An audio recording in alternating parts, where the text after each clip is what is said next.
ba ka nga ang Ginoo naghimo siya og adlaw nga ipapahulay aron sa paghimo nato sa pagsimba o pagdaig diha kaniya aron nga mailahan nato siya nga siya ang Dios nga nagabuhat kini nga kalibutan. Kini ba ato ning sabton ba kay kini atong higala nga tagak ang iyang una-una sa term nga Sabbath referring na sa particular day nga nabutang sa gitawag og kalendaryo. No sir, no ma'am. Kay even gani ang mga Hudyo, even gani ang Jewish religion, pumingog Sabbath, dili na referring sa particular day nga naa sa kalendaryo kung dili sa usa ka event o sa usa ka gitawag og action nga ilang pagsimba sa Ginoong Dios. Kay sa balaang kasulatan naa man gani term nga unang adlaw, naa po'y ikawalong adlaw, gitawag po nilang igpapahulay or Sabbath. Buti pasabot sa Jewish context o sa Jewish concept concerning anang Sabbath, dili na siya referring sa day sa kalendaryo, kung dili referring na dito sa ilang action sa pagsimba sa Ginoo nga atong Dios. Galing lang ang ilang pagpili sa ilang adlaw sa ilahang gitawag og Sabbath or complete cessation of works para pagsimba sa ilang Ginoong Dios, adlaw nga igpapahulay ikapitong adlaw sa semana. Na equivalent sa ato ang kalendaryo, nga Gregoriano Saturday. Muna, kung ka sa Biblia nga tawag ini nga Sabbath, kung itandi sa tuwang tawag ining kalendaryo, natunong na og Saturday. Pero dili man ka na gitawag og Christian Sabbath. Buti pasabot Christian Day of Worship. Kasi ako anang giingon, ang term nga Sabbath, dili na referring sa particular day nga naa sa gitawag og kalendaryo, kung dili referring na sa action sa pagsimba nila sa Ginoong Dios. So karon, kung maingon tagtawag in Christian Sabbath, dili na siya Jewish Sabbath, kay lahi man ang Christian Sabbath o Jewish Sabbath. Ang Christian Sabbath or Christian Day of Worship adlong Domingo. Kung atong basahon ang Didache, kung atong basahon ang balaang kasulatan, kung atong basahon ang mga writings sa gitawag og early fathers nga duol kaayo sa gitawag og mga apostol, ang ilang adlaw sa ilang pagsimba dili adlaw Saturday, kung dili adlaw Domingo. Before pa na kang Constantine ano man kay ang writings palang daan sa mga apostoles, for example kanang Didache, adlang Domingo sa nagtigom. Gawa sa Biblia pagkahuman kang Saint Joseph the Martyr, ingon gyapon niya adlang Domingo sa nagatigom. Ang Biblia mismo nagsulti nga adlang Domingo sa nagatigom. So ang mga Kristiyano, ang ilahang day of worship or day of Sabbath or Sabbath day nila adlang Domingo, dili Saturday, that refers to the Jewish gitawag og Sabbath. Pero kung ato ang paundayon na ning ato ang higalang tagak, granting without admitting refer gina Saturday, dapat ang Kristiyano Saturday gyud tawag ining mosulod sa pagsimba sa Ginoong Dios. Kay mao man nagasulti do kuno sumala pa niya sa gitawag og balaang kasulatan. Kung ato ang set aside katong general term at the same time katong context sa mga Hudyo concerning the term Sabbath. Kung atong sundon ni iyang pangunahuna, hindi gihapon siya kapasar. Nga naman kay, biblically speaking, sa panahon po sa Sabbath, ang Diyos nagpili, nagtudlo kung unsaon siya pagsimba. Sa Old Testament na unang gitagaan anang Sabbath, na sumala pa nila ikapito. Gusto mo nila ikapito yun? Sige. Sa Old Testament, nakita nato nga na ay pamaagi ang pagsimba sa Ginoong Diyos. Pagsimba sa mga tao dito sa Ginoong Diyos. Una, mag-offer sila og sacrifice. Number two, panguluhan og tawag ining pari. Ang problema ang nagkaroon, kaya nagsunod-sunod og sabat-sabat kuno. Nagdeklara nga kuno, nagsunod sila sa sabat, pero mas sila pari. Ikaduha po sila gi-offer nga gitawag og sacrifice. Ano man kay kinahanglan man kana i-offer og sacrifice, even gani ang New Testament. Namo sila gi-offer nga sacrifice kadtong mga apostol, kadtong unbloodly sacrifice katong giingon ni propetang Malakias, gikan sa pagsubang hangtod sa pagsalop ang putli nga halad igahalad ngadto sa Ginoong Dios. Wa man naggisunod sa tawag ining mga piki nga sabadista ning ato ang 11 na kining ato ang reaksyonan karon. Wa man na nagisunod. So buti pasabot bisan pag makig-away sila anang adlaw ikapito, the fact nga wala nila gisunod ang pamaagi sa pagsimba nga gitudlo mismo sa Dios nga gidawat sa mga Hudyo pinakauna og pagkahuman pag-abot sa Bawat Testamento nagpadayon ng gyapon na sila. Kay wa man nila gidawat, wa man nila sunda. So buti pasabot wala sila naka-fulfill ni anang maong gitawag og Sabbath day. Ano man kay pari ang nangulo dito sa Spastoy. Diba? Instead of dito sila mupasakop sa gitawag og mga Hudyo, dito sa nagpasakop sa mga Amerikano. Niya baga. hasta yung yabaga og mao na sundon di gihapon lagi sila kasunod. Pero sa atoa mo bitaw giingon nga sa napulo ka sugo ang Sabbath day kana nga gitawag og balaod accidental na kumbaga di na sa substantial. Ang substantial sa Sabbath day katong worship. Ang accidental ang day of worship anus sa simbahon. So gipili sa mga Kristiyanos adlong Domingo kay kanang adlaw mao na ang pagkabanahon ni Kristo ug unang gisimba siya sa mga apostol after sa iyahang resurrection. Ug mao na lang nadawat nga practice. Ug even ang mga fathers kang atingon sila di na ta magpakahudyo kay naa na ta kag Kristo ug nakadawat kita sa dugo ni Kristo nga simbahon nato siya sa adlong Domingo. So mo nang mga Kristiyano kini kay man nga sa balista ipamugos gyapon nila nga nagsunod ko sila pero ang tinuod na wa sa nagkasunod kay ang ilang pagsunod kanang Sabat day nila Americanized na dili na gikan sa Biblia. O kahibalo ba ka nga dunay tao nga gustong muguba ni ini ug mao kana siya si Constantino. Si Constantino naghimo siya og adlaw nga pagsimba nga mao ang Domingo. In honor sa iyang Dios nga mao ang adlaw. Laing pagpamutmot na po ni Pawix. Nga naman, tungod kay, ingon pa niya, bago lang natong tawag inaridunggan nga, ang buod ng muguba sa adlaw ipapahuli si Constantino, binutbot man na. Asa man ka nakabasag decree ni Constantino nga, niingon siya nga i-abolish niyang adlaw ipapahuli sa mga Hudyo, or katong gitawag Biblia Sabat. Di ka makabasa na. Bisag usa ka panid sa kasaysayan, di ka makabasa na nga may pakanaog og decree si Constantino concerning sa pag-abolish sa gitawag og Jewish Sabbath. Number 2 point.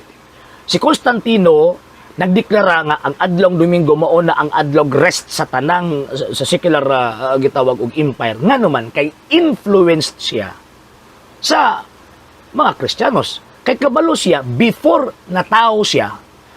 siya nahimugso aning kalibutan na kabalo siya nga kining maong gitawag og adlaw nga pagsimba sa mga Kristiyanos Domingo. Niya, pagkahuman utang po niya na in honor sa Diyos sa mga Kristiyano tungod sa pagkadaog niya kang sa battle, sa gira against kang gitawag og Maxentius. So binutbot ng inyong giingon nga naghimo siya og tawag ining iyahang adlaw sa pagsimba kay para in honor sa iyahang Diyos. Gi-abolish man gani niya ang tawag anang pagan worshiping ilabinag kining mga fanatic or kaning mga gihimo nga panatiko nga mga pagano sa iyahang panahon pagka 21. Gi-abolish man ganin niya pagkauman mag-declare na hinuon siya og tawag ining in honor sa mga Diyos. Gipangwaan man ganin niya og kining kuan ang mga kagahom ang mga pagano at that time kay para in honor sa Dios ang gitawag og mga Kristiyanos. Binutbot ni mo mga tawhana. Gusto gid nila kana ibitaw i-twist ang history ba? Ayaw ninyo i-twist ang history. Kaya mo nag-ingon ba kung tinuod gyud mo nagsultis ka matuuran, dapat musulti mong tinuod. Ayaw mo gitawag og pagpamakak. Kanang legalization buot ipasabot ni ana before Constantine illegal ang mga Kristiyanos kaniadto. Manang iyang gilegalized at the same time wala may tawag ining official day of worship ang mga pagano.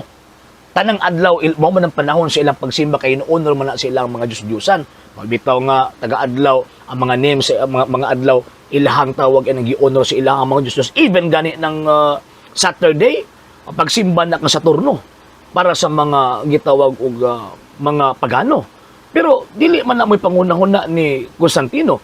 Ang kaya ang pangunahon ni Constantino i-honor ang Diyos sa mga Kristiyanos kay diha siya nagkautang tungod sa pagkadaog niya sa battle against Maxentius. So ingon na ay ayaw ninyo lubag-lubagon pag yun ninyo. Mag-ingon sa mga tawhan na mga iyag yun ni sa yawa ni mga tawhan na kaya hindi mag-ibasot tinuod. Di ba? So again, why giguba si Constantino nga adlaw ipapahulay? At the same time, wapon siya gi-create nga adlaw sa pagsimba. Kung dili, iyahang gilegalized ang already existed nga practice concerning sa pagsimba sa Dios sa mga Kristiyano ug kanang adlaw Domingo ug walay laing gitawag og adlaw. Okay? Good morning, Igsoon. Nasayod pa ka ba, Igsoon, nga gisugo ka sa Dios aron pasibahon ka sa adlaw nga Sabado o sa adlaw nga ikapito o sa Greek gitawag siya Shalom Shabbat. Mao kana ang original nga gihawiran nga rinda sa gahom sa Dios nga gisugo gyud ka nga ikaw tao pasimbahon gyud ka sa adlaw nga Sabado. Gisugo ka sa Dios. Mo nang niya nga ikagarantiya. Deuteronomy 16:8. Panimba kamo sa adlaw nga ikapito nga mao ang Sabado. O sa Greek, Shabbat Shalom. Mo na mga pinalangga. Gusto ka maluwas. Dawatas Kristo nga nabatasan Sabado. Gusto ka maluwas. Dawatas Kristo nga nagtuman og sugo balaod sa Dios. Mo na pinalangga. Pahimangno, manimba na ta. Uban tas langit. Kay init kayo ang kalayo kung sunugon ta. I love you.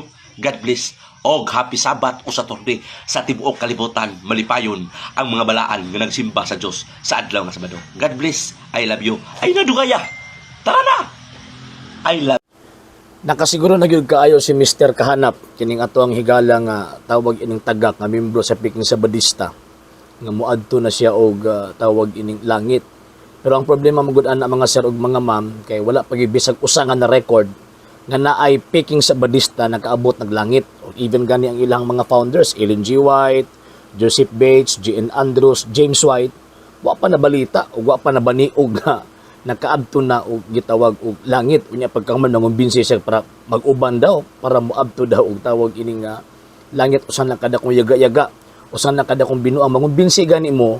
Kadang sigurado ba nga naanay prueba ba, proven na ba nga naanay na langit anang inyohang gitawag og pundok. Pero sa ato ang nahibaw-an until now wala pa magyo na langit diha ninyo. Wala pa magyo gitawag og kanang bitang makaingon ta ba nga prueba nga nakaadto na yung langit ning mga migo nato nga membro sa gitawag og Piking Sabadista. Ikaduha, ingon pa niya sugo daw sa Ginoong Dios nga pasimbahon ta niya sa adlaw nga igpapahulay or sa adlaw nga gitawag og Sabado. Kanang sa atong kalendaryo ba nga Saturday kay mao daw kuno nakasulat sa balaang kasulatan. Gi-quote niya ang Deuteronomy chapter 16 verse 8 referring man na sa mga Hudyo.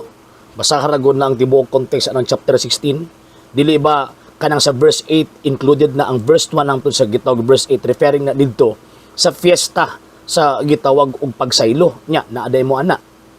Naaday mo mga paghalad nga mga mananap. Ninyo nga tawag ini mga Piking Sabadista. Wala mo may altar, wala mo may sakripisyo. Unya pagkahuman kanang inyohang gitawag og mga nangulo sa inyong pagsimba-simba kuno dili man na pari diya sa Deuteronomy pari man ang nangulo ana dili man gitawag og mga pastoy. So buti pasabot mali ang inyohang pag-quote sa text nga gipahaom ninyo sa inyong practices kay dili man na mao ang practice ninyo og kanang gi-quote nimo nga sita sa Biblia and at the same time kanang giingon nga pagsimba adlaw nga gitawag igpapahuli kana mangong word nga Shabbat buti pasabot ana cessation of rest, complete cessation of rest. Kanya sa mga Hudyo, sa ilang understanding, kung mingon tag complete cessation of rest or Shabbat, ilahang i-offer ang ilang ugalingon anang tibuok adlaw sa pagsimba nila or pag-alagad nila sa Ginoong Dios. In what way? Sa mga Hudyo, moadtog templo, mag-offer og tawag ining mga sakripisyo. Kanya again, sa kunang giingon pari ang mag-lead sa ilaha, dili gitawag og pastoy. Sa inyo, kumusta man pud sa inyo? Mao ba na ang inyohang tawag inang ginabuhat gipraing nun nato nga nakasunod mo? And at the same time, ang kanang giingon sa Deuteronomy chapter 16 verse 8 referring na dito sa mga Hudyo. Wala man tay labot ang mga Filipino ana. Kaya kung imong basahon ang chapter 16 verse 1 hangtod sa 7, pagpahinumdum na nila sa pagpagawas nila gikan sa kaulipdan from Egypt. Nya naulipon day ka sa Egypt. Kaya praing nun nato nga apil ka ng Deuteronomy chapter 16 verse 8. Diya palang daan pasuna Pasuna. Kami mga Katoliko na ami Shabbat pud amoa. Unsa man ang Shabbat amoa kanang adlaw, perpektong adlaw nga kung diin gisimba sa mga apostol si Kristo. Wala kay mabasa sa Biblia kapitulo bersikulo nga ang Kristo katong nabanahong Kristo gisimba siya adlaw Sabado. Wa kay mabasa. Pero ang naay mabasa nga si Kristo gisimba adlaw Sabado. San Mateo 28:1, 9 ug 16. Buhat kapitulo 20 bersikulo 7 ug 1 Korinto kapitulo 16, versikulo 2. Proven nana sa Biblia. Ang dili mabasa sa Biblia nga ang mga apostol nagsimba kang Kristo adlong Sabado.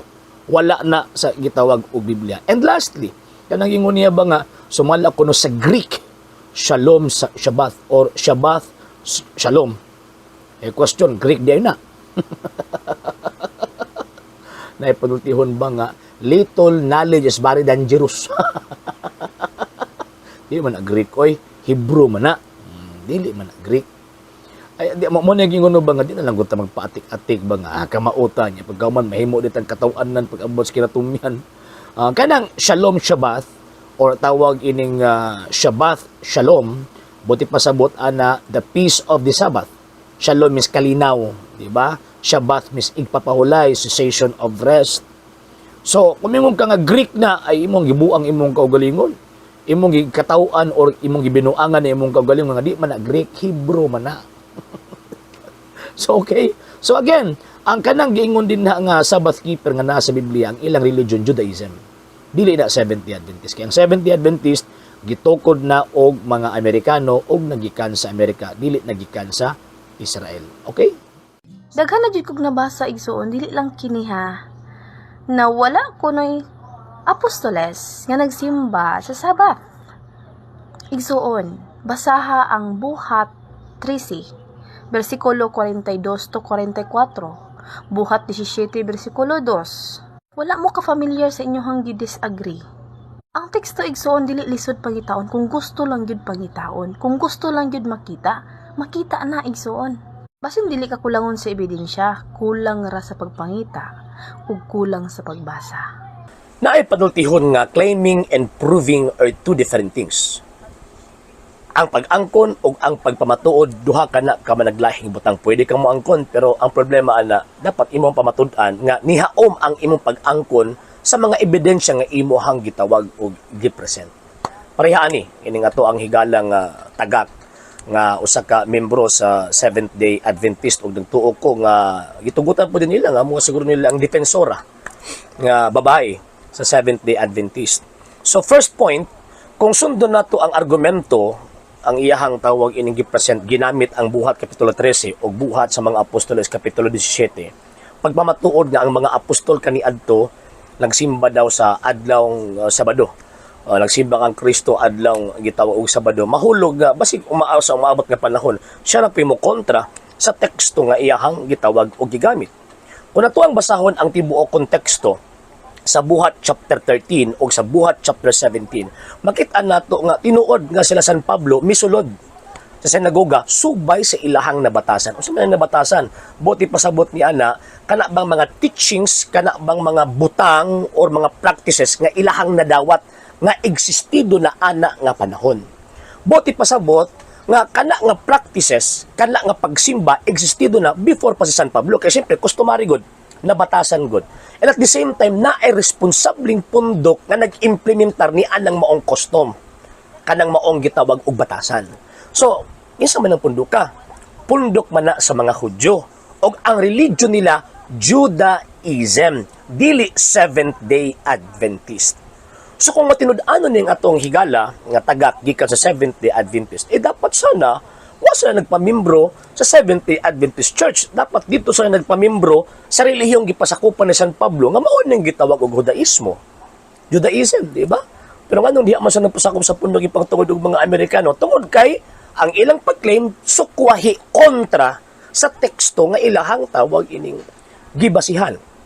Number 2 nga tawag ining nga point, kanang giingon din na sa Buhat sa mga Apostoles kapitulo 17 o kapitulo gitawag og 13. Makita nato nga si San Pablo tinuod di sulod sa sinagoga sa adlawng igpapahulay. Pero ang question ni simba ba?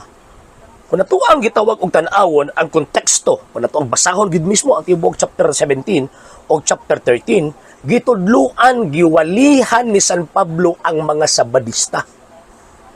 So kung tinuod pa nga kauban ni sila kini sa Seventh-day Adventist, kanang i-convert pa ni San Pablo ang mga Sabadista at the time. Kung pareho na sila gitawag pagtuo, may man sila nga wa pa man sila nagtuo kang Ginoong Jesucristo. So therefore, ang tinuod nga mga Sabadista wa magtuo kang Ginoong Jesucristo. Man ang kinahanglan pang i-convert. Kinahanglan pa siyang i-converter sa Christian Church, and that Christian Church ang adlaw sa ilang pagsimba, Buhat kapitulo 20 versikulo 7, adlawng Domingo. So di mo haumang iyang tawag ining claim. And last point sa kana nga punto, Kung ato ang basahon gyud, pagsakto usa-usahon na to ang mga bersikulo, nangasuko ang mga Sabadista at the time. Sadyang nisulod sila San Pablo. O gihulhugan nila ang gobyerno at the time nga lutoso nila si San Pablo ug si Bernabe. So buti pasabot kung tinuod nga usa ang Seventh-day Adventist sa buhat Kapitulo 13 o Kapitulo 17, nagpasabot nga kining maong Seventh-day Adventist nakatamak na sa laway sa mga Sabadistang manlulutos. So mo lang di gid pwede nga ihaom-haom lang nato ang tawag ining ato ang pag-claim sa ato ang gibarugan. So mahulog nga si Madam ang dili familiar sa iyang gigamit nga text. Another point. Diya sa balang kasulatan ang mga apostoles kay siyempre sa ilang gitawag panahon existido naman ang balaod sa adlaw ipapalay. So kinahanglan silang mutamod ni ana kay kun di sila mutamod na amay gitawag og penalos. Kung basahon na tong Old Testament pamatyon gani sila. Basta dili sila mutuman sa or mosulod sa sinagoga adlaw igpapahulay. Manang kung mabasa nato din ha sa balang kasulatan nga sulod sila tungod kay ni sunod sila ana ilahan ang gitamod tungod sa mga penal obligation. Kay again balaod man si estado ang ilahang tawag ining gisun. Pero in terms of faith no. Lahi ang pagtuo sa mga Sabadista at that time ug ang pagtuo sa mga apostol. Ilabi na kanang gikot ni mga setas buhat Kapitulo 17 o Kapitulo gitawag og 13. So ang pangutana unsang adlaw ang pagsimba sa mga Kristiyano anak nga panahon. Ay mabasa to sa Biblia no buhat Kapitulo 20 bersikulo 7. Adlaw Domingo gisimba nila si Ginoong Jesucristo. Nga diin pattern sa St. Matthew chapter 28 verse 19 to 20. Verse 1, 9 and 16 rather. So, makita nato nga adlaw Domingo ang ilahang pagsimba. O ang mga fathers mismo nga mga witnesses, mga eyewitnesses sa mga apostol o ang mga disipulo sa mga apostol naghatag og prueba nga ang ilang pagsimba adlaw Domingo. O tanawan ng Didache, basahan ng Didache. Kanang one of the oldest documents sa mga Kristiyano. Kanang tawag ang statement ni Saint Ignatius, Bishop of Antioch, na estudyante ni San Juan. O ilabi na ang statement po ni Saint Justin de Martyr, mga around 165 to gitawag og 185 kung wala ko masayop. Adlang Domingo ang ilang pagsimba dili adlaw Sabado. So kana pag-claim-claim sa mga Sabadistang tagak baseless. Baseless in the sense ba nga ang ilahang claim lahi sa sitwasyon o konteksto sa ilahang gigamit nga ebidensya. Kay again, sa balaang kasulatan ang adlaw igpapahulay mao na ang adlaw igsisimba sa mga Hudyo. Pero ang adlaw Domingo mao na ang adlaw igsisimba sa mga Kristiyano. Muna ang mga Katoliko magsimba kang Kristo adlaw Domingo, dili adlaw gitawag og Sabado. Pero kini kay nakatamak man sa laway sa gitawag ng mga Sabadista nga manulutos, tiglutos sa mga Kristiyano at that time. Mao na ilang gipabilin ang adlaw ipapahulay diha nila. Kay di man sila Kristiyano. Kung tutuusin, they are not Christians. Kaya Seventh-day Adventist, dili na Kristiyanos. Kaya kung tinuod pa ng Kristiyanos, ang ilang pagsimba kang Kristo, adlaw Domingo, dili adlaw Sabado. Mary is crowned as Queen of Heaven. Nung ka wala gid na gisulti ni Ginoong Hesus. Before siya nisaka sa langit, wa gid siya nagingon nga si Maria sa katapusang mga adlaw tuwa na sa langit ug mahimo siyang queen. Mismo ang mga apostoles wala gid pod nag bisag isa na lang ka letra nga niingon nga si Maria tuwa na sa langit, wala. So kana nga pagtulunan nga si Maria tuwa na sa langit ug gitauran sa amahan og korona, but na maka-imperno na nga pagtulunan kay wala na gisulti sa Biblia, walay mabasa. So pagtulunan na sa mga pagano nga ang ilang Diyos nga tuas langit, mabasa man na sa Isayas, pagano kini nga karakter. Mao ni mga tawhana ang nagakaon sa ilahang kaugalingong gitawag og sinuka. Gisuka nila nga sumala pa nila nga di daw dapat tuuhan tungod kay daghan daw kuno mga butang nga gitudlo Iglesia Katolika nga wa kuno ilitok, wa kuno gitudlo or dili mabasa sa balaang kasulatan. Pero sila mismo pag wala ang tawag ining Katoliko nagatuo ni anang mga butanga nga diin wala gilitok o wala gitudlo ni Ginoong Jesucristo o sa mga apostol o wala po nakasulat sa balaang kasulatan. O for example, nituo sila kang Ellen G. White nga tawag ining propeta, di man na mabasa sa Biblia. Di ka makabasa sa Biblia letra por letra nga diin gitudlo ni Kristo o sa mga apostol nga si Ellen G. White propeta pero nga nituo man sila. So buti pasabot sa akon lang giingon, gikaudila ang ilahang kaugalingong gitawag og sinuka. Magamit lang nila o ginagamit lang nila pag Katoliko ang ilahang kaatubang kay gusto nila pakanon ang mga Katoliko sa ilang teaching o sa ilang pagtulunan nga makahilo. Wala gitudlo sa balaang kasulatan, labi na nga itong Ginoong Jesucristo sa mga apostol na kundi mabasa di tinuod. Pero dirita sa tawag ining argumento nga ang mahal nga Birheng Maria gikurunahan isip rayna sa langit ug sa yuta, ingon pa niya sa pagano daw kuno na ano sa ba nahitabo nga ang mahal nga Birheng Maria giilan namo isip rayna nga Dios, no? Ang mahal nga Birheng Maria giilan namo nga rayna nga inahan sa Dios nga atong Ginoong Jesucristo. So sa pagagiha nga nahimo lang gitawag og pagano, dili gyud na mahitabo. Kaya ang mahal nga Birheng Maria nagpabilin gyud siyang santos, wala siya nahimong gitawag og Dios. Kaya para mahimo ming pagano. Ikaduha, gitudlo ba ni Ginoong Jesucristo nga koronahan siya ang mahal na Birheng Maria? Implicitly, implied, yes. Unsay ato ang gitawag og basis mga sir og mga ma'am. Kung ato ang basahon ang balaang kasulatan, ang mahal nga Birheng Maria gigamitan og termino para niabtong naa sa gitawag og royal hierarchy. O for example, St. Luke chapter 1 verse 28, tagalangit na gani mismo ang misulti ha, Ave gratia plena. Sa ato apang natawag in termino, maghimaya ka puno sa grasya. Kanang word nga maghimaya ka o sa Latin word Ave, ginalitok lamang ka na para didto sa mga hari o para didto sa mga rayna o mga prinsipe. Nga naman, kaya kanang word magud nga Ave, sa tawag ining panahon ni Ginoong Jesucristo, kinalitok lang na alang ni abtong naa sa gamahanan or naa sa gitawag og royal palace. Muna pag muagi ang emperor, mingon sila, Ave, Ave. So nagpasabot, kagilitok man na sa anghel, sa atubangan sa mahal nga birhen, nga Ave, gratia plena, buot ipasabot niya na nga ang tagalangit nag-ila kaniya. Nga labaw sa tanang gitawag og mga binuhat. Gawa sa Diyos ha, nag-ila kaniya nga labaw sa tanang mga binuhat. Siya ang binuhat nga labaw sa tanang mga binuhat. Nga naman, kagiingnan sa termino pa lang, Ave, gratia plena. Mayroong labaw man sa tanang mga binuhat, kay siya lamang ang tao nga gipili sa Ginoong Diyos nga mamahimong inahan sa Ginoo and at the same time mamahimong inahan sa hari sa mga hari o Ginoo sa mga Ginoo. Diba? St. Luke chapter 1 verse 43. Ang giingon sa ni Santa Elizabeth, ingon pa niya, ngano kaha nga miduaw man kanako ang inahan sa akong Ginoo. O kining Ginoo nga naa sa iyang taguangkan, sumala pa sa Book of Revelation chapter 19 verse 16 and Book of Revelation chapter 17 verse 14, mauna ang hari sa mga hari o Ginoo sa mga Ginoo. So sa may tawag nimo sa iyang mama? Maid? Dili. Ang tawag nimo sa iyang mama, Rayna, kay ang iyang anak hari. Karon kay hari man ang tawag ng iyang anak. Kinsa may angayan mo korona niya? Ang mo korona niya, siyempre, katong mas labaw niya. Kinsa man mas labaw niya? Ang hari. Muna ko na ang basahon ang Revelation chapter 12 verse 1, nakita ni San Juan ang usa ka dakong pananawon, usa ka dakong tilimadon nga ang usa ka babay gikoronahan og tawag ining 12 kabituon. Liman ka ana nakita ni San Juan, babay. Unya kanang bayhana walay laing gilitok din sa balang kasulatan nga babay that refers nga naay koneksyon ng Ginoong Jesucristo ang iyang mama. Diba? Genesis chapter 3 verse 15 ug kanang tawag ining St. Luke chapter 1 verse 28 and 43. So kung nagbabay, nakita niya nga babay, so kanang bayhana mauna ang tawag ining mahal nga birhen. Kung imong ipadaan sa verse 5, kanang bayhana nagbuntis og ni anak ug usa ka batang lalaki nga maghari sa tibuok kalibutan. So buti pasabot, tinuod gud nga ang mahal nga birhen gikoronahan dito sa gitawag og langit. Nga mamahimong rayna. Rayna in the sense kay ang iyang anak hari man.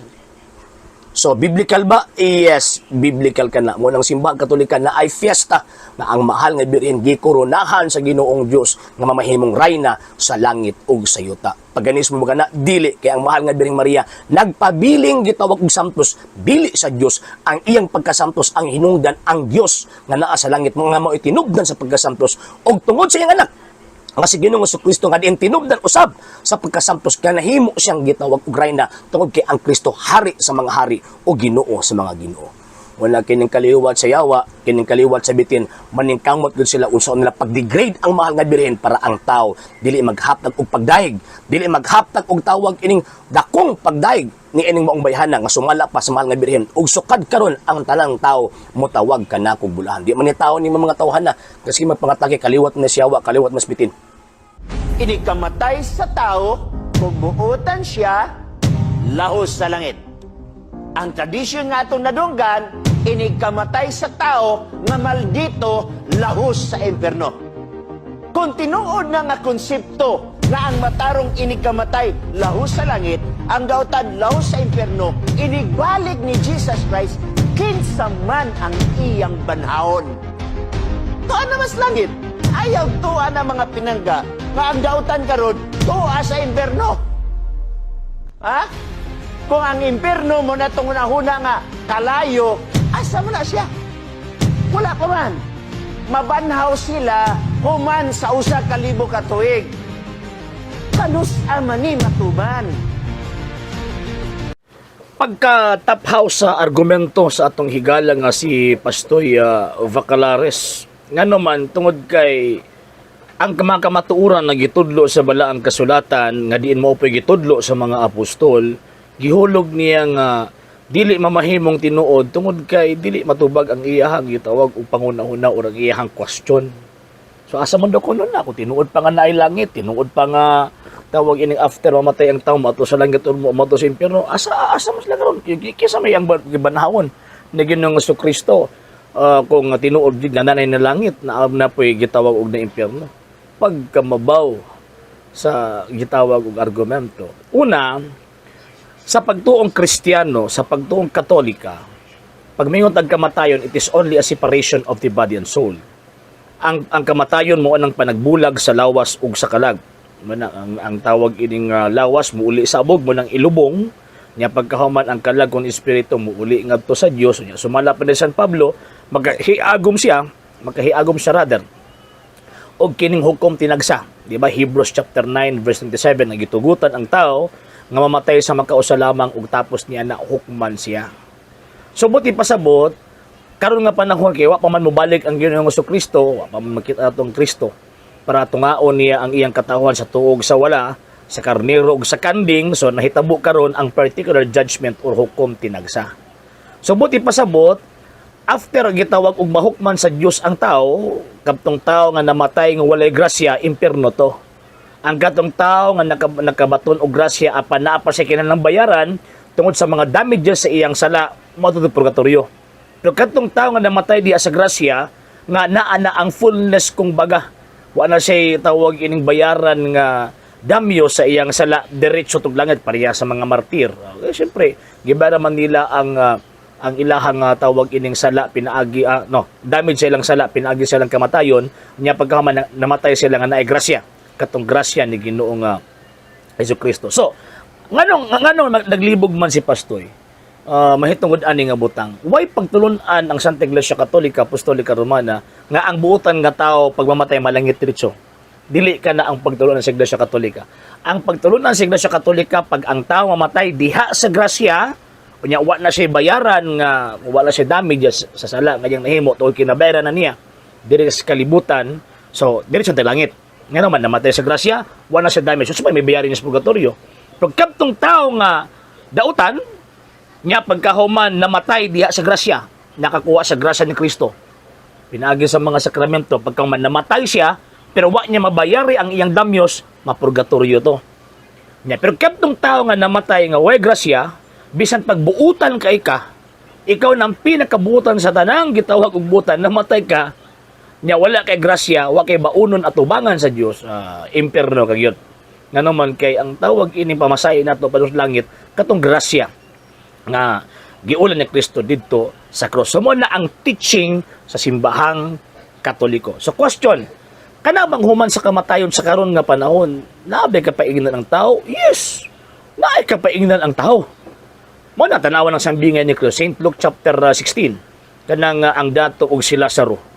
Wa man ningon si Ginoong Jesucristo nga kanang magpaabot pa na sila ko sa kalibo ka tuig una pa tawagin ipaadtog langit, ipaadtog impyerno. Kung nato ang tanawan ang sitwasyon sa dato si Lazaro nasa sabakan ni Abraham, ang dato nato sa impyerno. Di ba? So buti pasabot after death sa karon nga panahon, ang tao mahiagom gyud ni anang maong mga lugara. Number 2, kanang gingon sa Pinariyag, Kapitulo 6. Versikulo 9, katong gipangpatay, gipanglungguan silang liog, gipangpunggutan silang liog. Naninggit, nga ano sa nimo hukman ang kalibutan. So, buti pasabot, napay nabilin. So after gitawag og judgment o after death na ay judgment, then after judgment hatagan ka sa imong ganti. Kanang gitawag og pagkabanaw, execution na lang kana. Buot ipasabot kadtong gipanghukman na ang ilahang kalag, iuli ito ilang lawas. Katong sa langit, glorified body. Katong sa impyerno, condemned body to. Sa purgatorio kay giandam naman sa pras langit. So takabalon sa na sa Ginoo. Siya rin nahibawan ng tanong sa niya, butangan ba niya 10 billion volts kay para mawala ng damage sa ilang sala. Ang Ginoo ni nasayod niya na. Ang Ginoo nasayod niya. So, ang point na to din nga, human sa kamatayon, naanay na impyerno, naanay gigitawag na langit. Ang unahuna mo dito mga higalang mga tagak, nga human daw sa kamatayon, ang tao, tawag ining napadaw sa lubnganan, ikuan pa daw, kana maghulat pa daw sila. Saan naman tao ni dili man ingon ana ang teaching sa balaang kasulatan. Pagbasa ng gubog sakto, na pastoy man si Pastoy Bacalaris, pagbasa ng gubog sakto, niya sabta ng sakto ng gisulting Kristo. Diba? Kung ka nag-iwan ni Kristo ba nga, bilangguon ka dito hangtod kabayran mo ang imong salaod. Liman ka na. Sumuti pasabot, naapay luna, nga diin, kung sa kuwan ba, naay luna nga after sa kamatayon, dito mahimutang ang tao. Nga bisan pa, naapay eksistensya sa mga buhi dito sa kalibutan. So, munang, mutuo mo anin nila, kumpiyansa ra kay mo. Kumpiyansa ra kay mo sa inyo ang tawag ining kamatayon. Dagabalo, pagkamatay din, direksyon na ng impyerno. Nga naman, instead mo tuo mo sa Diyos, pinagi sa iyahang itong simbahan, di na mahinoon mo nituo sa, klaro, pagtulunan. Pagtulunan, nagipangtugod ng mga Amerikano. Okay? Anyone can claim the statement of the Bible because we can do a private interpretation. Kining ako mga kaigsunan nga gipabarog nga usa ka haligi nganong matuod ang simbahan tungod kay gitukod ni Kristo. Dili tungod sa pagkamabasa, dili tungod sa karakter, dili tungod sa ngan usara ang haligi nga kung gipabarog nganong nahimong tinuod ang simbahan Katoliko way laing rason tinukod sa atong Ginoong Hesus Kristo. Talakayan to, hindi bara-bara, katotohanan lang walang palusot. Para sa mesa ng usapan, di kami nag-aaway. Puro talakayan, hindi banggayan ng patay malisay. Aral hinahimay, parang beats na nire-replay. Truth ang target namin, hindi hype o display. Bawat teksto sinisilip, context yan di pwedeng ipinipilit. Doctrine na solid, hindi fake, hindi boses ng Diyos, di namin gustong i-credit. Doktrina flow, hasal ng pag-iisip. Salita ng Diyos, yan ang aming inisip. Uhaw sa turo, kaya kami nagdidip. Sa talakayan, truth ang pinanghahawakan. Keep it! Doktrina flow, hindi ito laro. Pag-unaway tumatagos hanggang buto. Sa bawat linya, puso ang sumisigaw. Katotohanan lang, walang bawal, walang bawas raw. May tanong, sige lapag mo, let's go. Di kami takot sa debate na may respeto. Spirito ang guide, parang beat na smooth ang tempo. Pag may liwanag, lahat ng shadow nagme-medo. Hindi kami nagmamarunong nag-aaral lang. Pag may gap sa mind, Diyos ang pumuno niyan. Ang Iglesia ng Diyos mula Espanya papuntang Pilipinas. Dapat malinaw yan. Hindi kompetisyon, hindi kami nagra-rhyme para lang manalo. Puso ang puhunan, hindi bara-para ang palo. Truth ang goal, yan ang tunay na trono. Doktrina flow, hasal ng pag-iisip. Salita ng Diyos, yan ang aming inisip. Uhaw sa turo, kaya kami nagdidip. Sa talakayan, truth ang pinanghahahakan. Keep it, doktrina flow, hanggang dulo go. Liwanag ang bit-bit, hindi ego. Sa doktrinal na usapang totoo. The pillar and foundation of the Kami ang truth bida. is the church, and the Catholic Church is the church founded by Jesus Christ. Then, asay inyong pilion.